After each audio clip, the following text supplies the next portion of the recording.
السلام عليكم ورحمة الله وبركاته. ازيكم يا اصدقائي؟ عاملين ايه؟ يا رب كده دايما تكونوا بخير. النهاردة معاكم وصفة بسيطة جدا، هي تعتبر وصفة داخلية لان دي وصفة الكريمة الكدابة اللي هي المهلبية اللي بتستخدموها في حشواتكم زي الكنافة وزي الجلاش. في كتير بتقع منها في اخطاء وبتخرز منها او بتطلع مكتلة في الاخر ساعة الاكل. هقول لكم ازاي تعملوها بكل سهولة وبكل احترافية من غير ما تقعوا في اي اخطاء. اهي بعد اهي ما بردت اهي عامله ازاي، عامله زي القشطه، حلوه قوي.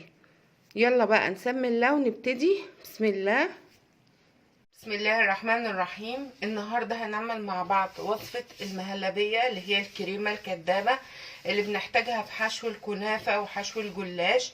كتير ممكن بيقع فيها في اخطاء وممكن تخرز منه. هقول لكم ازاي تعمليها بكل سهوله بكل بساطه. اول حاجه بتجيبي كيلو من الحليب، بتاخدي منه نص كوبايه، نص كوبايه بس، وتجيبي من 3 ل 4 معالق نشا بالمعلقه دي، من 3 ل 4، من 3 ل 4. شايفين المقدار اهو، يعني فوق النص كوبايه شويه، تقريبا بالجرام 50 جرام. ماشي، اخدهم ادوبهم في نص كوبايه الحليب اهو. دوبتهم سائل ازاي اهو، تمام كده. اكون رافعه اللبن على النار من غير اي اضافات. اللبن سخن وبدأ يغلي اهو، انزل بيها سرسوب. ازاي بقى؟ تبقى ايديا تنزل ومش بكلها، لان في نشا بتربط وفي نشا لا. انت هتحسي الربط تحت ايديكي وانت بتقلبي كده، هتحسي مربوطه حال ولا لا. في نشا بيربط ربطه شديد وفي لا. دايما تجيبي النشا من مستلزمات الحلواني، ده بيبقى ربطه حلو قوي. تنزلي كده سرسوب، بسم الله. سرسوب صغير كده، سرسوب صغير، وانت بتقلبي بالمنظر ده بدأ الخليط يغلظ معاكي. وطول ما انت بتقلبي كده عارفه ان مفيش اي تكتلات هتحصل اهو. النار بتاعتك بتكون متوسطه. طول ما انت بتقلبي هتحسي اهو.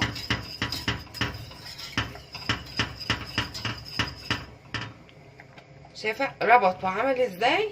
ما اخدناش كل الكميه، فاض من الكميه اهي نسبه بسيطه جدا، بس هو خلاص كده ربط ولقيته تقيل ولقيته بيعمل الفقاعات دي كده. خلاص ربطه حلو. اكتر من كده هيبقى مكتل، ماشي. انما ده عشان يبقى ناعم، حتى بتيجي ترفعيه مش بيمسك في المضرب حلو. شايفه اهو.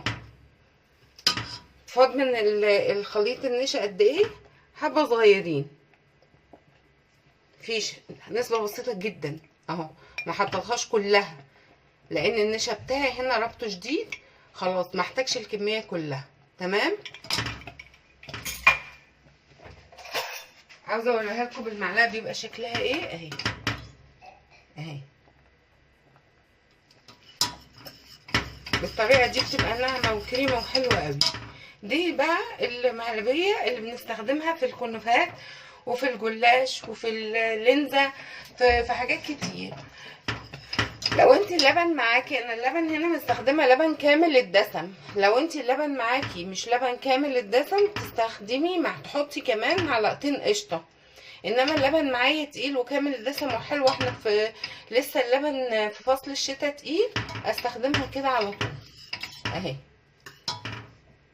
تمام. ودي كانت وصفتي النهارده لكريمه الحشو. وصفه سريعه، بس انا عشان انا عارفه ان انت في كتير سالني فيها وانها بتخرز وانها بتبقى مكتله. لا اهي، فرضا خرزت مننا، اخدها اضربها بالهاند بريندر لغايه لما تنعم خالص واخدها على النار غلوه واحده.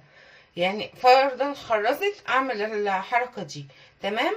دي كانت وصفتي كده النهارده معاكم. عجبتكم الوصفه لايك وشير وتفعيل الجرس عشان يوصل لكم كل جديد. نتقابل في وصفه جديده باذن الله، والسلام عليكم ورحمه الله وبركاته.